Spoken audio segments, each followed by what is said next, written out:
Thank you, Melanie, and thank you, everyone. It's lovely to see so many people from far and close. To me, I'm in the southwest of the UK. I'm originally from the US, though. But yes, I'm really excited to be here and speak with you all about how we can help promote a plant-based diet. So I'll just give you a bit of an overview so that you know what's in store for you. I'm going to start by talking about some of the theories that underpin dietary behavior change. Of course, there are many more, but I'm going to touch on some of them. And then I'm going to talk about the barriers to adopting a plant-based diet. Some of these you may be familiar with, some of these may be new to you. And finally, behavioral strategies to support the successful adoption of a plant-based diet. Of course, these are so important, and this is an area where we need more and more research to keep looking into. So to start off, just to talk a bit about me and how I've come here and come to be interested in this topic.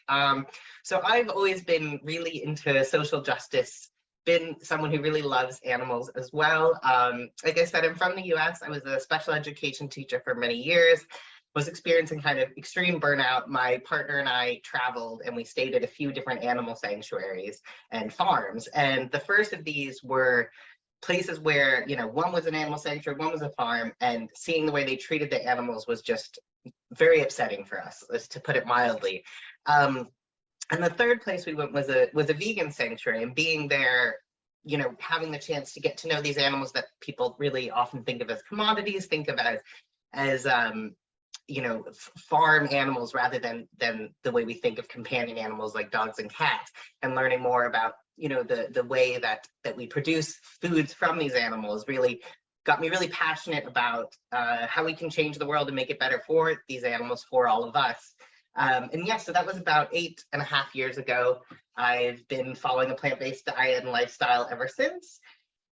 And I think through that, one of the things that happened was I really became very confused as the more I learned, the lack of awareness and the lack of attention and policy, etc., in terms of the impact of, you know, the way we farm animals and raise them for food, etc., and the impact that has on the environment, our health, the planet, etc., and on the animals themselves. So I ended up deciding kind of a last minute decision to apply to do a PhD. I got a scholarship, which I was very fortunate to do, and here we go, some years later. So my PhD is looking at the campaigns in the UK that promote meat reduction and veganism. So it was a way of kind of understanding the barriers, motives, and dietary journeys of people participating in those campaigns. Part of this was understanding the strengths and weaknesses of the strategies campaigns used. And yeah, the findings have been used by campaigns, you know, I think to help increase their effectiveness. They've been cited in different literature. And since then, I really continued my work as a researcher in a range of different sectors, including education, homelessness, animal protection, and LGBTQIA+ sectors. So I'm really interested, I think, overall in like how all these sectors can work together to make change, and how we can really empower people to make the change they need in their lives, and how the public and nonprofit sectors can better support this. So this some of you may know this, but just for those of you who may be new to this topic, you know, the production and consumption of animal-based foods has increased exponentially over the past century. And this is why this topic is so important, because, you know, it uses significantly more land, as you can see here. Any animal-based food is almost always going to use more than a plant-based food, a lot more land when we're talking about land use. And for me, in the area of homelessness right now, that's particularly important. It's just an unsustainable and inefficient way of making food. And the feed that people don't realize how much feed we grow. So like 95% of soya is used to make animal feed. This could be used to solve world hunger, essentially. So it could feed 1 to 3.6 billion people. We can also see that, you know, this is actually research from the UK. The closer you are to a fully plant-based diet, the more energy efficient, the better for the environment your diet is. So we can see here the greenhouse gas emissions for different diets. And that, you know, when we're talking about global climate change, really, this is an essential piece of the puzzle. There's no other way to put it, that 14.5% of emissions come from animal food production. And this is more than all of transportation combined, which is this is one of the facts that really got me fascinated in this subject, because, we talk so much about cars. In Bristol, where I live, we just did, a clean air zone around cars, things like this that we don't talk about. That animal food products is actually a bigger issue in terms of the environment. And that if we don't do anything about it, there's no way we can meet the goals of staying below 2 degrees Celsius. And of course, there's the animal welfare implications. So the overwhelming majority of animals are in really horrible, intensive conditions. Every year, we're talking about 75 billion land animals and trillions of aquatic animals being killed. And for many of you, health is going to be a key area here. I know for me, it's a personal motive as well to help me stay healthier. And just, there's so much I could say here. You can't even begin to talk about the range of areas that have been linked to following a plant-based diet, in particular, a whole food plant-based diet just being so important in all the things we're seeing in terms of health and comorbidities. So that's just a little overview. Sorry for those of you who already knew all of that. I'm sure there are many of you, and some of you maybe learned something that might be, useful and interesting to you. So as I said, I'm going to start off with some theories underpinning dietary behavior change. And the first of these, many of those in the medical field will likely be familiar with. That's the trans-theoretical model. It's also called the stages of change model. I see it in a lot of different places. It's very, very popular. I think 2/3 of literature into behavior change uses this model. And really, it focuses on the individual's transition through a series of stages. So that person will first start in the pre-contemplation stage. Here, they have no intention to change. They will then go to the contemplation stage, where they may intend to change. They may be considering pros and cons. They may be thinking if this is right for them. After this, they'll go to the preparation stage, where they're getting ready to change. They're motivated to do it. They're going to take action quickly, probably within 1 month. Then we have the action stage. So here, this would be someone's following a plant-based diet. They've started doing that within the last 6 months. Now they're intending to continue the new behavior. So the last step will be maintenance. How do they maintain this behavior? How do they keep it going? Or if they end at the termination phase, where they would stop this habit. So this model I want to introduce because it's really useful in identifying the type of information that might be useful for someone. So if someone, for instance, is planning their transition, they're in the contemplation stage, information to help them with planning that might be useful. Whereas if they're in the pre-contemplation stage, they might need more motivational materials. The issue with this model is it is quite limited based on the assumptions it makes. I'll just talk about that briefly. One of those being, it's very rational in its assumption. It assumes that if you tell me, essentially, that eating animal-based foods is bad for the environment, it's bad for my health, all these things, okay, I'm going to take that information and be able to apply it in my life. We know that's not how it works. There's a huge amount of research. That's just not how things work.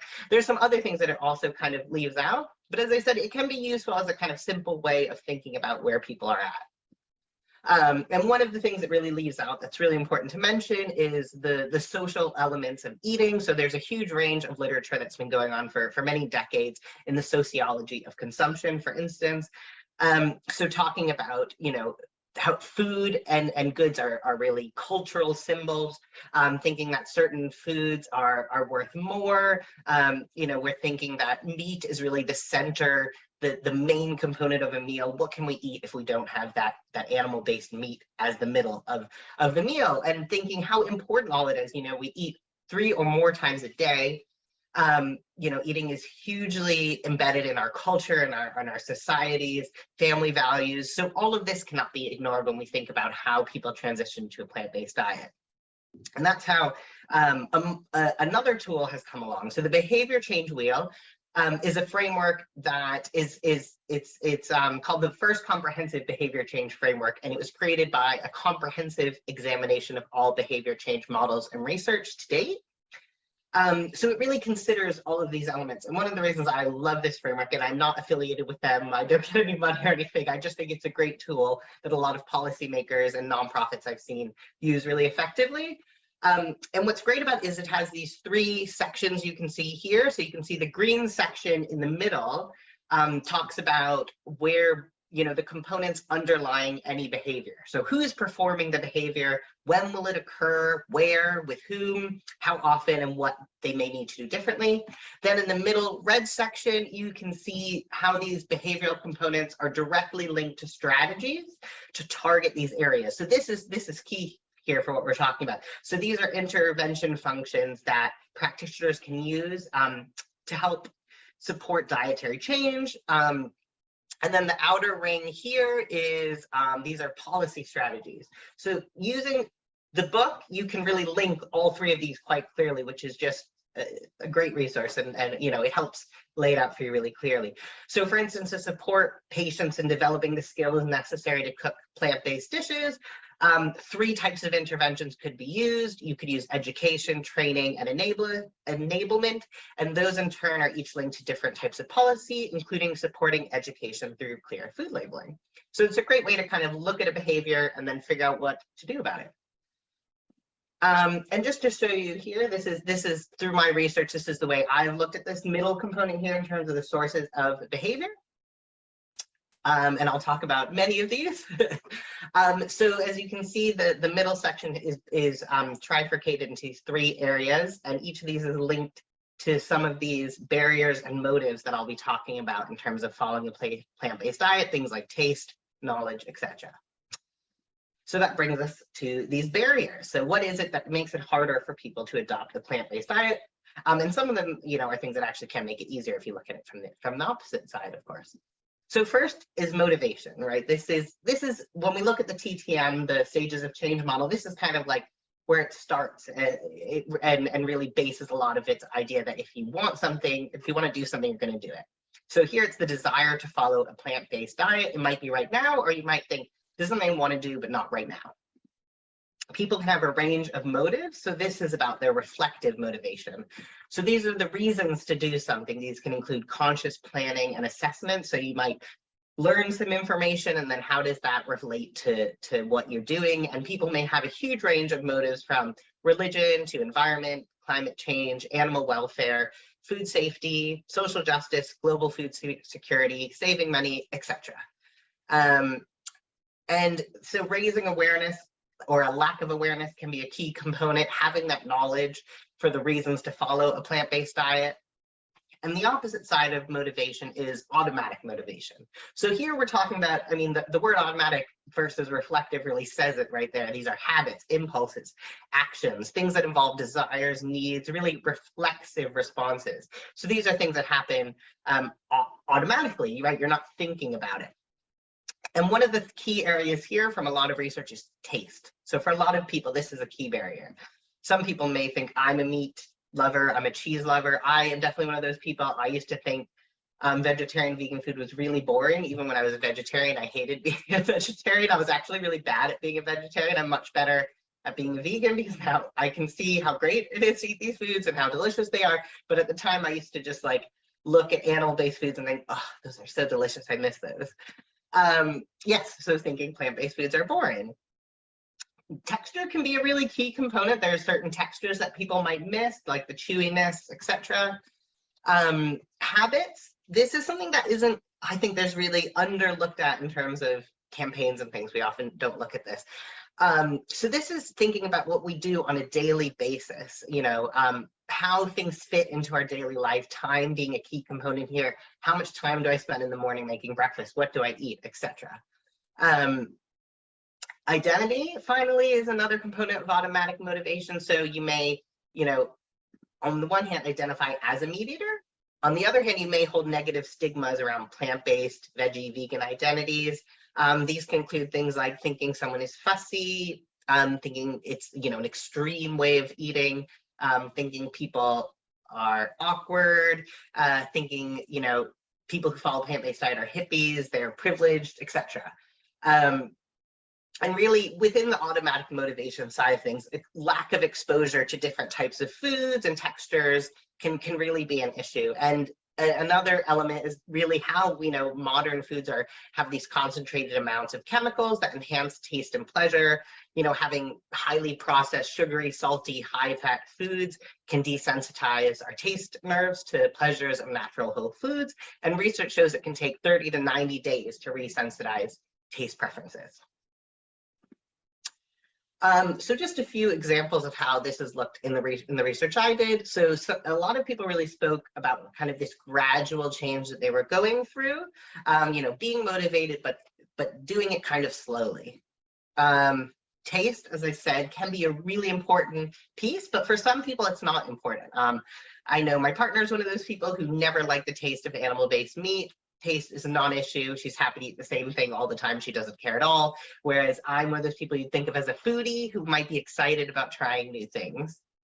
Time and preparation, really, defaulting to convenient foods. This is where if you are not actually have a habit of eating plant-based foods, it's easy to fall back on eating these quick, often heavily processed foods that are likely to contain animal products.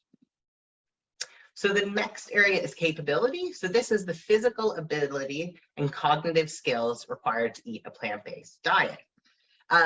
So the first element is the psychological capability. So the strength and endurance to engage in essential mental processes and required knowledge and psychological skills.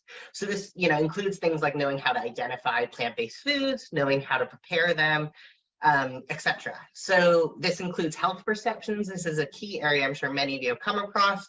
People often think that you have to eat animal-based foods, that it's essential for your health. You're going to be lacking in something. You're going to have some health concern, protein, B12, something. So people may have these health misconceptions. They may not know how to eat a healthy plant-based diet. They may end up just eating, I don't know, toast, which wouldn't be ideal. They may also be lacking in a lot of essential knowledge. So they may not know how to prepare or find plant-based recipes and or foods. The other side of capability is physical capability. So this isn't going to be an issue for everyone, but for some people, they may not know how to chop things. So then learning how to use a knife may be really important, or, it can just take forever or potentially be dangerous. Some people may, disabled people or elderly people may, also may be more challenging, and adaptations and things can be made and ways to support people here. So one of the issues really that I have found in research is that there's really this lack of knowledge in the beginning, right? Where you don't know what you're doing, you're kind of flailing about, it feels overwhelming. You might be doing Veganuary or something where you're trying it out, but you're using recipes and it makes it seem really hard. You don't have these easy things that you can just eat that don't take a lot of time. And really, this is where if it doesn't go well, you might be less likely to stick with it. So if you're just like, these foods all taste terrible, this is really bland, it's taking forever, maybe you'll just get fed up. And as I said, health misinformation can be difficult to overcome. This is one of the challenges here can be that it's not just that, your own preconceptions, but suddenly everyone around you becomes a doctor. Suddenly everyone seems to think they know what's going on. They think they know that, oh, you're going to be missing this component of your diet. And this was one of the people in one of my focus groups who was training to be a doctor, and she just spoke about the lack of information within the medical profession. And I know there's so many issues around nutrition training, etc., or GPs, etc., just having old information that just isn't accurate or just based on biases. Next, the final area is opportunity. So this is kind of often the kind of external thing. So this is the social and physical environment necessary to follow a plant-based diet.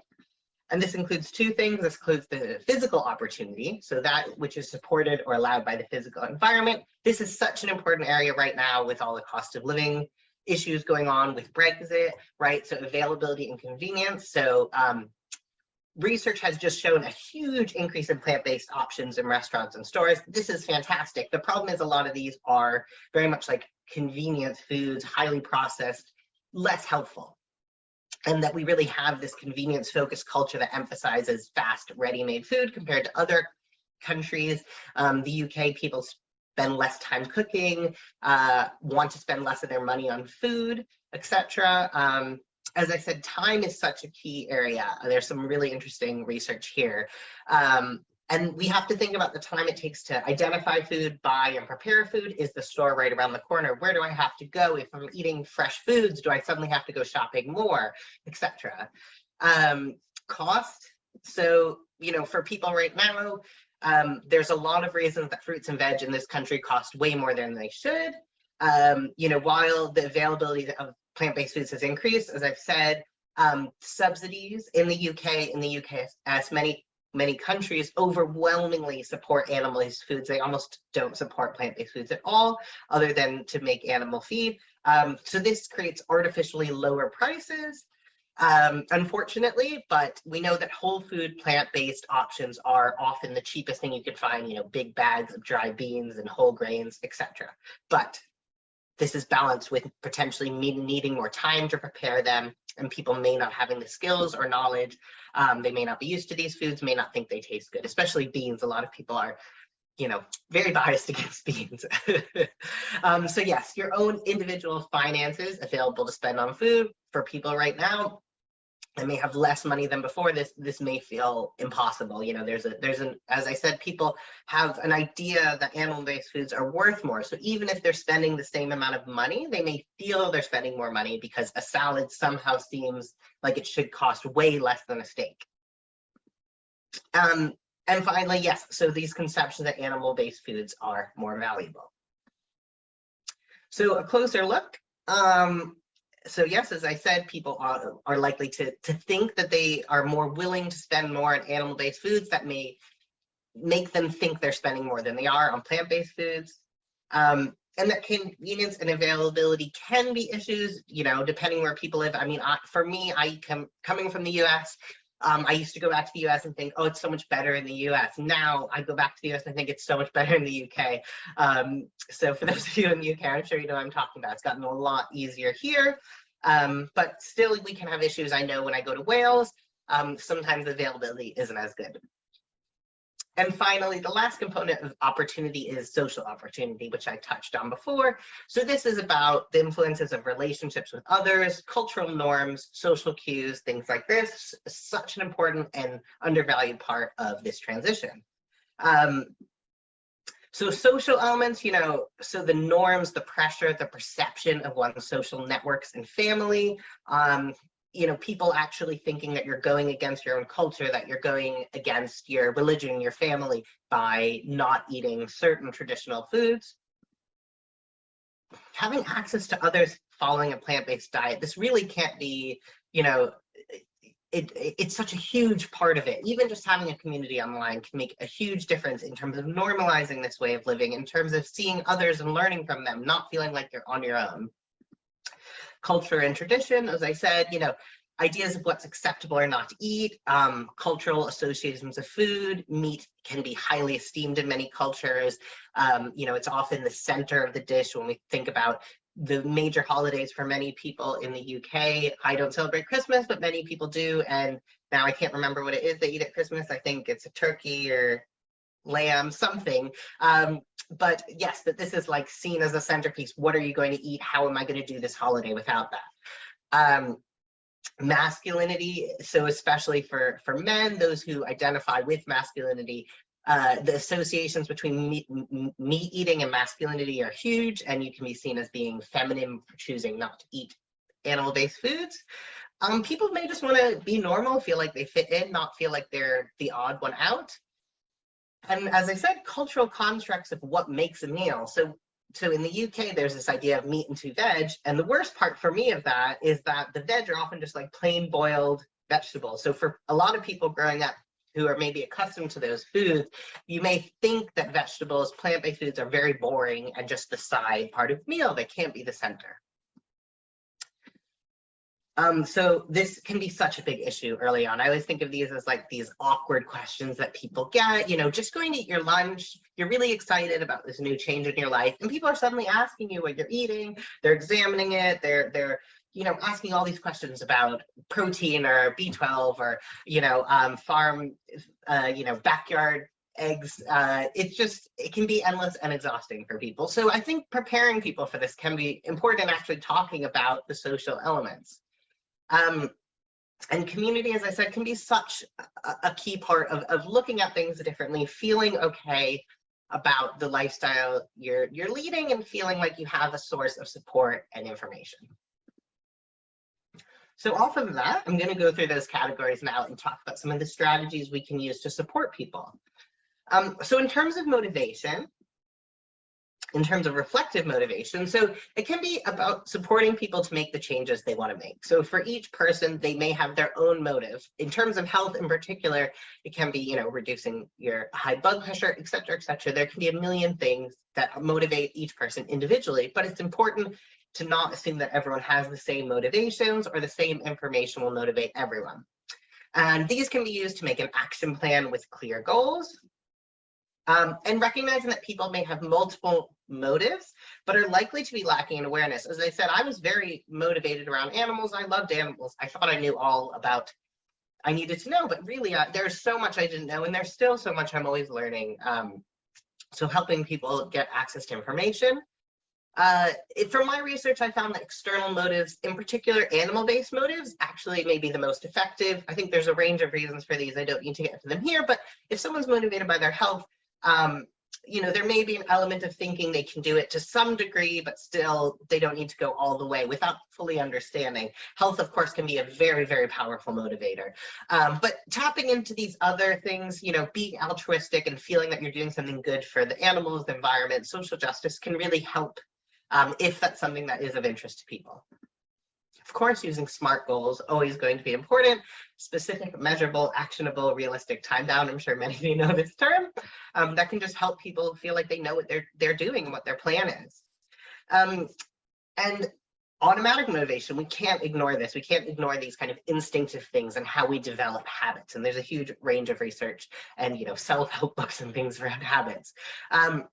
So encouraging people who are interested in it to try new tastes and cuisines. This can include using new herbs and spices, finding ways to build that depth of flavor with different vegetables.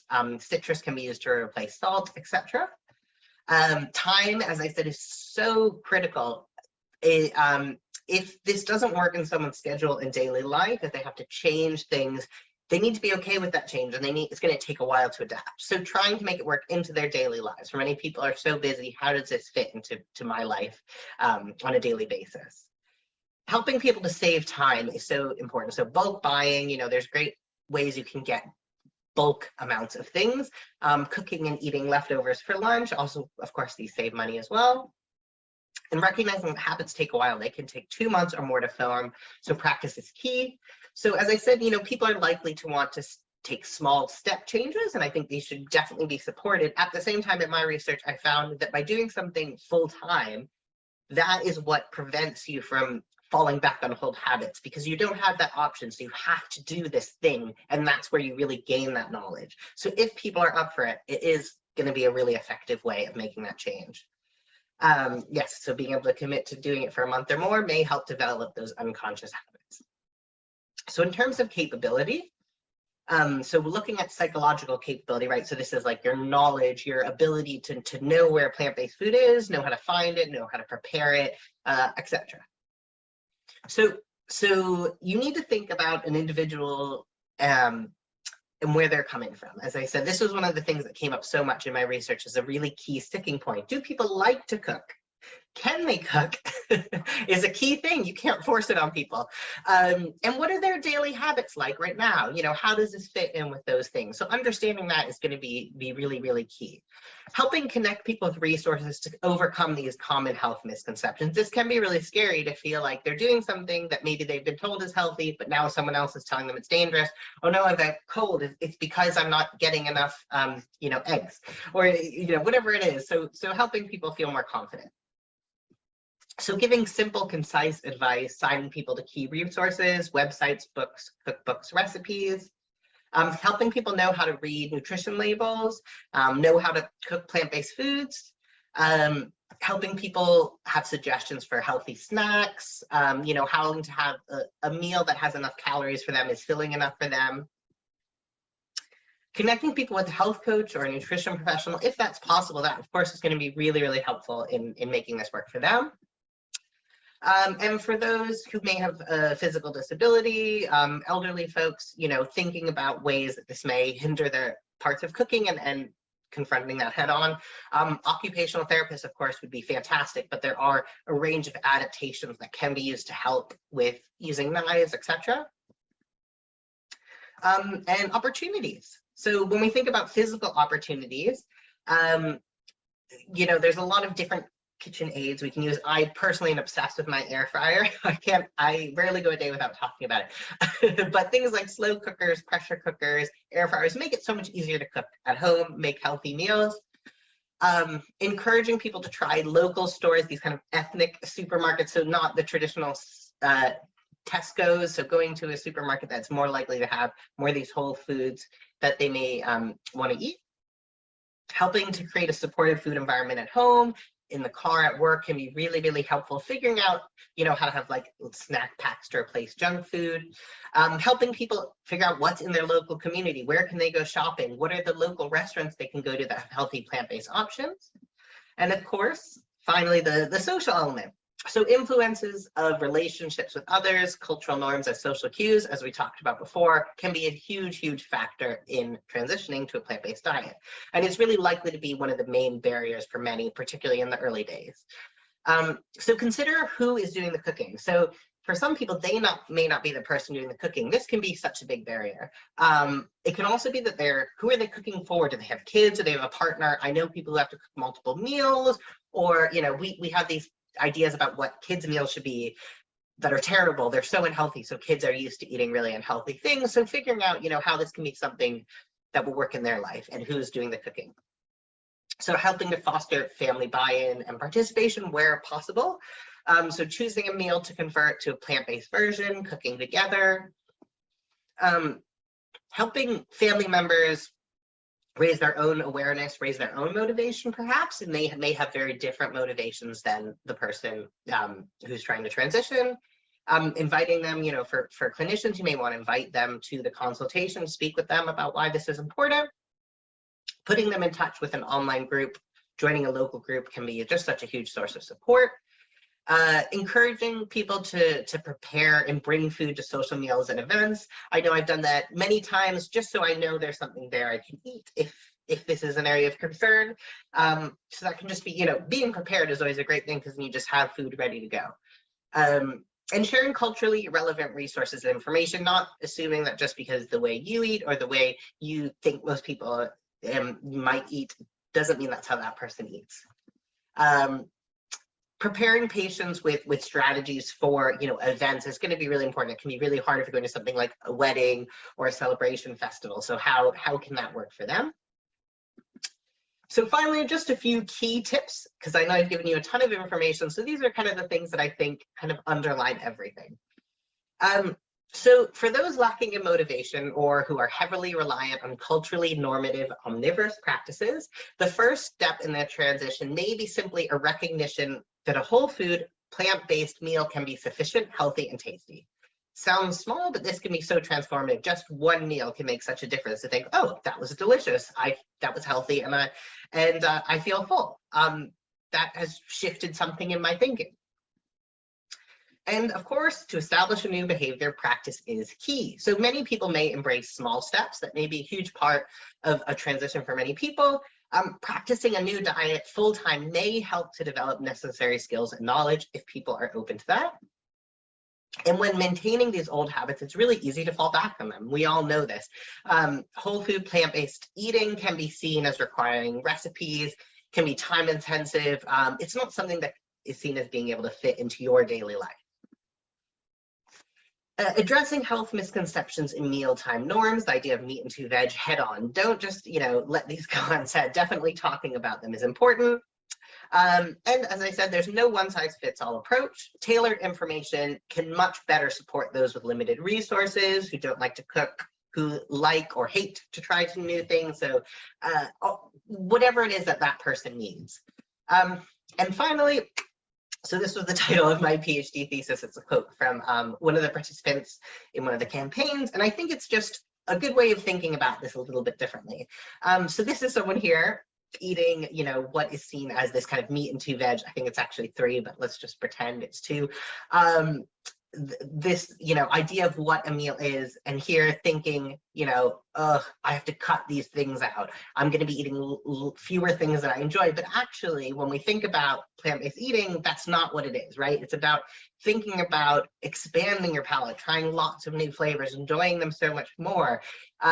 So, you know, this person said it's not limiting yourself, it's opening yourself up to a whole new way of eating. And I think that's just such a fantastic way of looking at it. And I know the slides will be shared with you, so I'm not going to just bore you and read through all of these, but these are some great resources. There are so many more, but these are some I'd recommend, especially for those interested in whole food, plant-based diets. And you can also find out more about my research in a few different places, including the book, of course. I also have a free report on my blog. You can find my thesis if you want to read that. It's very long. And thank you so much to Arvind, of course, who co-wrote the chapter with me. A lot of these resources and information came from her as well. So thank you all very much.